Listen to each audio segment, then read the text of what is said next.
What? I can't run. You can't run? I can't run. Never. I know, because you kept running before, and that's why you're here right now. Calls the case, People versus D'Amico Cummings. Good morning or good afternoon, Assistant Public Defender Lawrence Perry on behalf of Mr. Cummings. Mr. Cummings, please state your name for the record. Good morning, Your Honor. D'Amico Cummings for the record. Please declare on behalf of probation, Your Honor, Mr. Cummings is before the court for a violation of probation hearing. Mr. Cummings did have a prior VOP hearing on June 12th. At that date, the court had ordered him to serve 10 days in jail for his violations to date. Mr. Cummings failed to report to the jail as the court ordered him to do that, and the bench warrant was issued. He has been since picked up on the warrant and has been in custody. At this time, Mr. Cummings is still in the same situation he was on June 12th. He still has a balance of $1,255. He's made no payments to the court. He failed to complete the level 2 driver rehab program, failed to complete 100 hours of community service. He has another new pending case since June 12th, an alleged R&O, date of offense, July 22nd, 2024. He does have a PCC on August 1st in that case. So the court is also aware Mr. Cummings does have another pending case on 14B. It is a domestic violence case. He goes for sentencing on that on Monday. That is not a violation of this case. It happened prior to his sentencing. However, he also, in that case, has a bond violation as he violated the no contact order in that case. That will be addressed at their sentencing hearing as well. Mr. Cummings, in this case, Your Honor, it started as a felony case. We did get him sentenced in it. However, prior to all of that, getting him to sentencing in January, he had multiple failure to appears before this court. He continues not to follow court order. Given that he has demonstrated that he does probation is recommending that he serves 365 days in jail, credit for 85 days that he served to date, to serve the balance, that he complete the in-jail MRT program with the court to consider early release upon his completion with that, and that he be discharged from probation without improvement with and waiving remaining terms, accepting his financial obligations. You know, I did have a lengthy conversation with Mr. Cummings yesterday. He does admit that he messed up on probation. So he admits to these violations. Yes, except for the pending cases for obvious reasons. He wants to ask the judge for mercy in this situation. He would like for his probation to be reinstated. He said he is willing to comply with probation and get done what he needs to do. However, he does want to take responsibility for not doing what he needs to do over the past couple months. So when I asked him what's been going on, he kind of gave me a litany of things. He cares for his 5-year-old son, who is going to kindergarten in the fall. He also has a baby on the way. His partner to the 14th, but really the baby can come any day. Those two things, as well as his job, he's working Amazon night shift 40 hours a week, essentially distracted him from taking care of what he needs to do on this probation. He does live with his mother and his partner, as well as his children, so he does have a support system.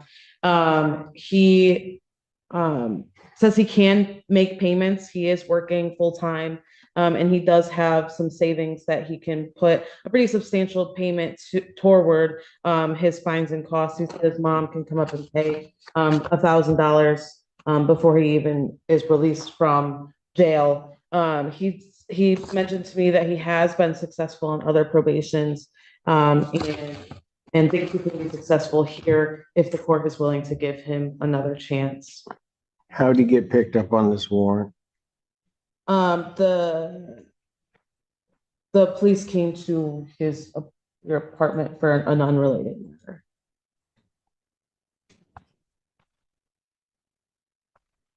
And Mr. Cummings would like to make a statement he wrote down. Did you have something, Ms. Your Polaro, Honor, I just before he? wanted to say, when the police did arrive at the apartment, it was for an unrelated matter, and I believe that he ran, and that's where the new R&O case came from.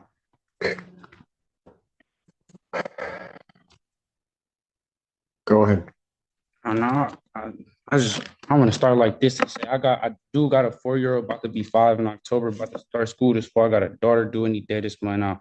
I was working a night shift at Amazon, 40 hours a week, 10 hours and 30 minutes a day.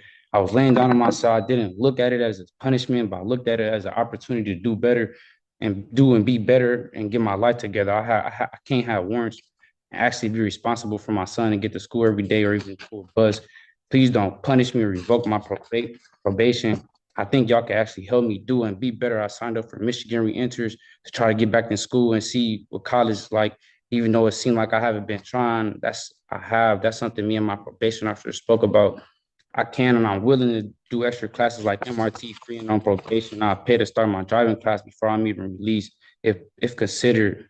And if you can take thought that I'm on probation for being a victim in a car accident I was in or at fault for, I went to the hospital with bad injuries, just as everybody else. Like, please, Your Honor, I've been getting dealt a bad hand. And I'll just be trying to be the best I can and resolve every issue the best way possible. Honestly, I'm not the best, but also not the worst. Like, please, Your Honor, I beg you, please, can I have one more chance to show y'all I actually had a bump in the road and I had to get over. Please, if you see me again, you can revoke my probation, give me a year or anything. Like, I really do and truly apologize for the confusion and decisions I left y'all left you, my probation officer, to ponder with. But I really have just been working, trying to be there for my son and the mother of my child that's currently pregnant. Like, please don't punish me yet, but give me one more chance. Like, I'm actually a full-time father and my son stays with me. I can't imagine just leaving my son out the blue like this. He missed me as we speak and think I'm on vacation. I'm going to be a full-time dad to my daughter too, that's due. This is the first time you see me for a reinstatement and the last time if possible. I'd do anything to be there when my daughter is born and put my name on the birth certificate. I watched my son go off and start his first day of school. Your Honor, I plead and please, I'd do anything, even if it was double my community service, double my restitution, and add extra classes. I'd do it and complete it all. If you can, please consider everything I said and give me a chance. It would be the biggest and best blessing. I know I haven't paid yet, but I thought I had time to. I had kids, house, and life things to take care of. I haven't started my driver class because I was supposed to start it a month after being released, but I didn't have a job or was told that I had to pay to start it after being released. I know I haven't started my community service, but I checked in the places that let me serve the community legally to get this out the way. If I can, please have one more chance to show y'all you wouldn't regret it, I promise. But that's all I have to say and ask of Your Honor, sincerely.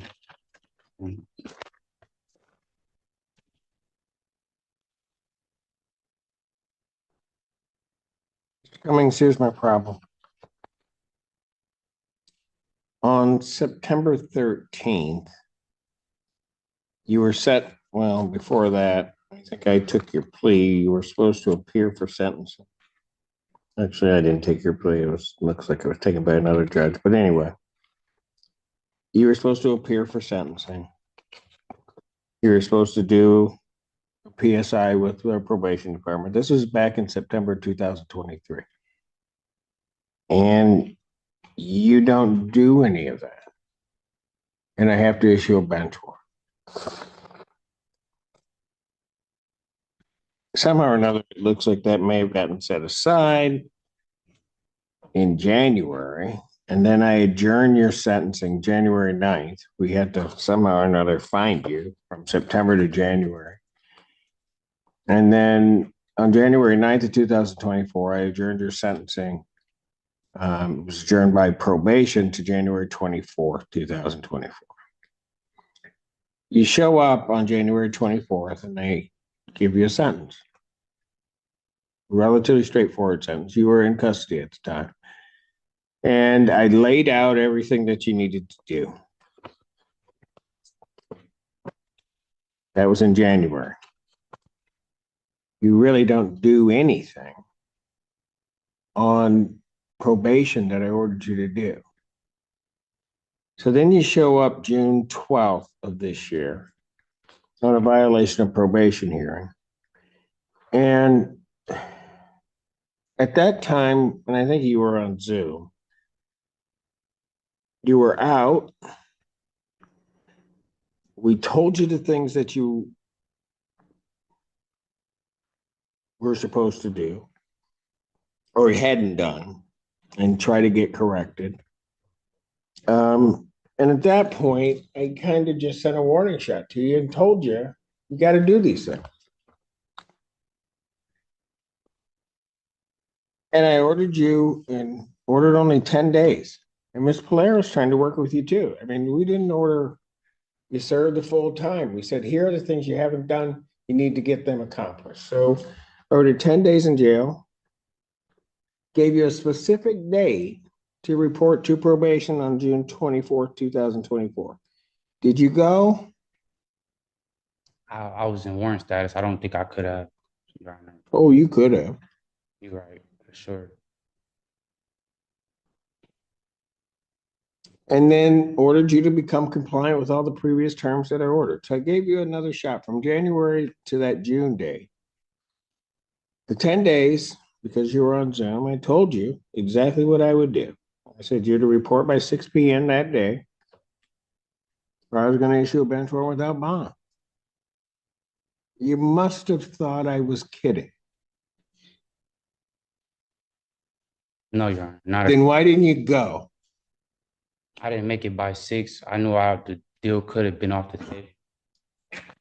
But I definitely was not thinking you was joking. Why did you not turn yourself in then? And I was You trying want me to give you another chance, to please, and you did nothing. I could complete this probation. Promise. What? I can and will complete this probation, possibly, if possible. You can't, you do what you want to do. Can I speak When did you get picked up on this one? about July 20th, if I'm not mistaken? July 20th. Okay. So between June 12th, when I ordered you to report to the jail, and that day you got picked up, what were you doing to correct this?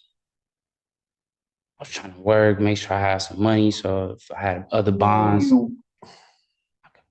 But I do apologize, and I can't say this, Your Honor. Here's my problem. You're apologizing because you got caught. You were, if those police had not come to your door that day, I still wouldn't be seeing you. Yeah, I probably would have turned myself in still. When? That was all. In the 45 days from the time that I ordered it to the time that you got picked up, at what point were you going to turn yourself in? As soon as I had enough funds to take care of other cases that's holding me with no bonds and counties like tickets. And I was trying to be there for the mother of my child that's currently pregnant. I would have done my probation this whole time, but I had other warrants stopping me from doing my probation. I'm not going to say, yeah, I didn't. I'm not going to say I didn't turn myself in. It was other warrants, other cases that's stopping me from being best at what I can show y'all and doing my probation. I've given you an opportunity to show me. I'm coming up on a year, and guess what? What have you done? Nothing. Nothing. And then you're gonna, and I try to give you at least a gentle nudge, and you still don't do anything. Nothing. You tell me one thing on this sentence that I gave you that you've done. It was my first time. Tell me one thing you did. I checked in. It was hard. I mean, I did check in, do the non-report. Why is it that you just can't say, Judge, I did nothing? I did nothing. Because I'm looking right at it. You did nothing. You're right, Your Honor. You right. Everything with you is an excuse. No excuses as a man. That's what I was taught. So I don't try to make excuses, honestly. You've made excuses since the time you first started talking. Everything that's come out of your mouth is an excuse. I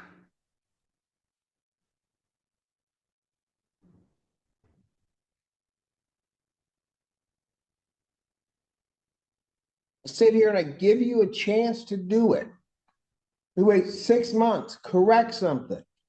Anybody that is on probation in my court, if you know, and I feel bad sometimes for Miss Polera, but she doesn't mind doing it. If you're having problems, you'll walk in, you talk to her. But you wouldn't even do that. You thought this was a game. You thought when you looked me in the face on Zoom and I told you when to report that I was just kidding.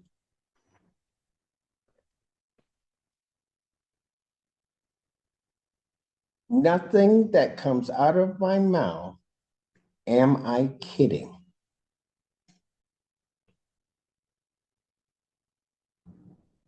I told you to report. I told you when to be there.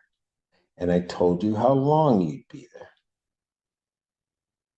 And I told you what I would do if you didn't report. And so you know there's a bench warrant out for you. Because at least you took me for real on that I was going to issue a bench warrant. So when the police show up, what do?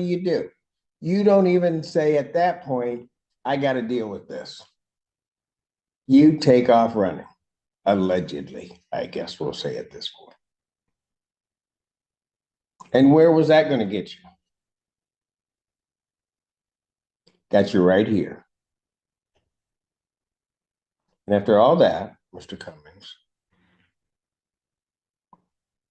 you want me to believe anything that's coming out of your mouth that doesn't resemble an excuse.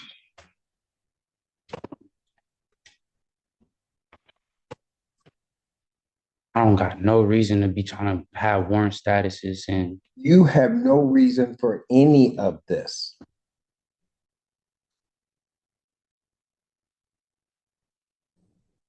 Everything that has happened that's bad in this case is no one's fault but yours.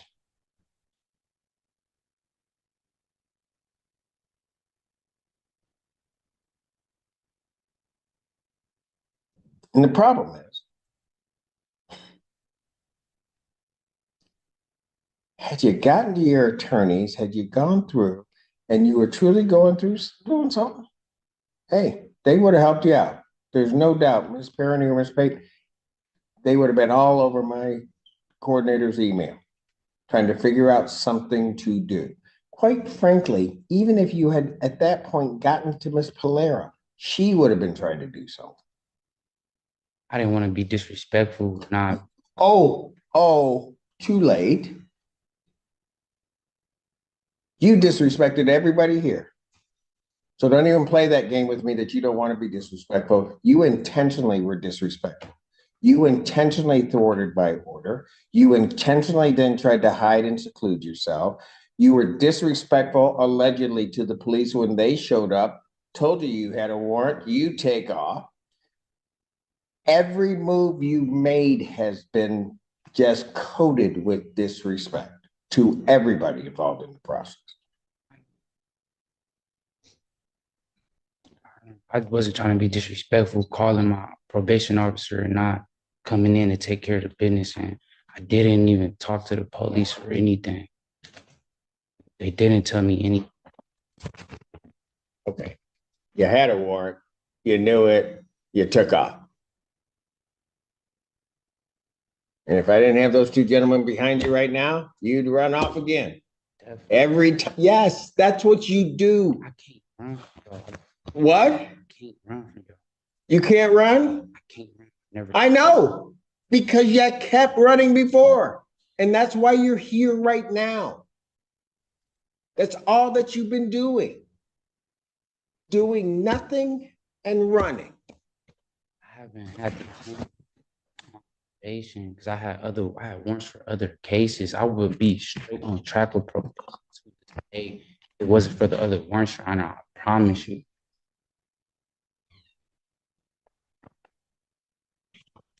So you're telling me you weren't doing probation because you had warrants? Yeah, why'd you have warrants? That's the Why'd you have warrants? bond. Because you hadn't done what you were supposed to do before. They wanted me to turn my all type of. Your Honor, if I didn't have other warrants, I'd be straight on track with probation. Why would Miss Polaire is a good lady? I know you don't try to be as hard as you do or want to be, but Oh, I don't. Mr. Cummings, I do not want to send you to y'all jail. are not I, nobody. Mr. Cummings, I do not want to send you to jail. I do not like sending people to jail. I try to bend over backwards to give people the opportunity. When you need a nudge, and I may have to do a little bit of time, I do a little bit of time, trying to at least get your attention, get you back on track. All of those things, every one of them. I've tried with you. And you've done nothing. I don't even have anything in this sentence I gave you the beginning of this year. I have nothing that I could point to say you did or tried to do something. I have nothing. That's what's off paper. I have nothing. I'm sure, Honor, if it was You could have, no, you, Mr. Cummings, understand this. Your promises are no good to me. Your promises are no good. Can I say one thing? I wouldn't have this warrant for probation if I didn't have the other warrants. That's how my probation. And I wasn't communicating with y'all or doing what I was supposed to do or should have been. But that's not me though. I've for sure completed a probation before I could do and complete this. You still got warrants.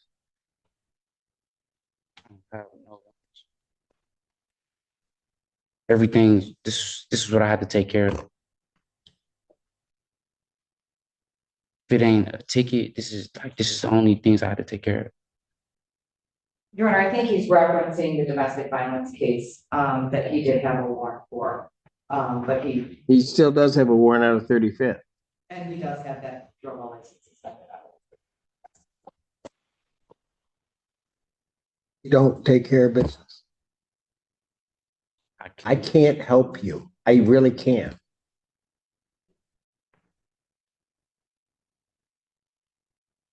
Anybody that walks through that door that tells me they want to do something, want to follow what we say, and try to work hard to try to change things, I'll help them. I know there's no two ways about it. And my entire staff, my probation staff, my staff, will help you do what you need to do. And I know your attorneys. If you had reached out to them, they would have helped you. You just didn't. You wanted to do it your way. And your way doesn't work. So now we're going to do it my way. And it's just going to be harsh.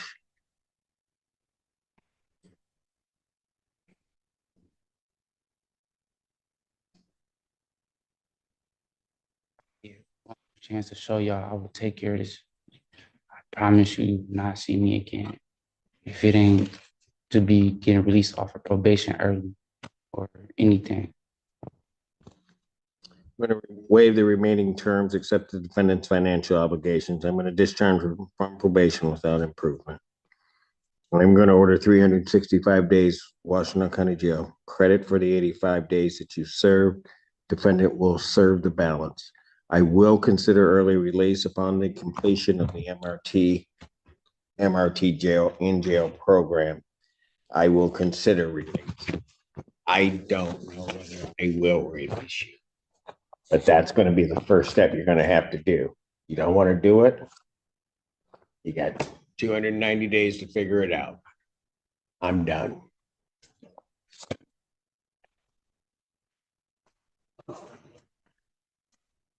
This is where the court finally ran out of patience. What we witnessed was not a quick, harsh sentencing, but the inevitable closure of a case where the defendant, Mr. Demo Cummings, simply refused to engage. The judge didn't want to send him away, he said it himself. But Mr. Cummings left him no choice. His probation was a total breakdown. He didn't pay the fines, skipped the rehab class, and failed to do any of his community service hours. Essentially, he did nothing he was ordered to do. The real turning point wasn't the violations themselves, it was the outright defiance. Back in June, the judge gave him a ridiculously lenient warning shot, 10 days in jail and a specific time to report. Mr. Cummings blew it off, he didn't show up. That forced the judge to issue a bench warrant, which brings us to the most surgical fact of all. Mr. Cummings was only back in court because the police found him on an unrelated matter. In fact, he allegedly ran when confronted, sealing his fate in the judge's eyes. This wasn't bad luck. It was a deliberate choice to avoid accountability. When he spoke, Mr. Cummings offered the classic heartfelt plea. He mentioned his son, his pregnant partner, and his full-time job. These are genuine struggles, but for the judge, they were just excuses used to cover up repeated non-compliance. Every time the judge pointed to a failed requirement, Mr. Cummings had a reason for it. This led to the judge's sharpest, most surgical observation. Your promises are no good to me. He saw a pattern of avoidance, not one-time mistakes. He was basically saying, you only want a chance because you got caught. The judge had already exhausted every lenient option. When Mr. Cummings chose to do things his way by running and ignoring the court, the outcome was fixed. The judge had to deliver the harsh reality, 365 days in jail, with 290 days left to serve. The only sliver of mercy was the possibility of early release if he completes a specific jail program, the MRT. This final stipulation isn't a guarantee of freedom, it's a forced lesson in responsibility. This whole case boils down to one painful truth. Intention means nothing if action is absent.